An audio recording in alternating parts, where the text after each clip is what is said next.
எந்தன் வாழ்க்கையின் அர்த்தம் சொல்ல பூக்களின் வண்ணம் கொண்டு பிறந்த மகளே என் மகளே.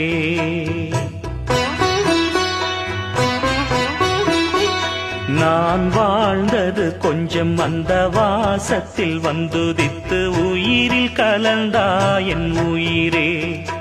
உன் பூவிழி குறுநகை அதில் 1000 கவிதையே.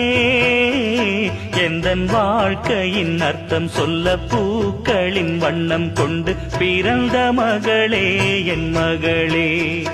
நான் வாழ்ந்தது கொஞ்சம் அந்த வாசத்தில் வந்துதித்து உயிரில் கலந்தா என் உயிரே.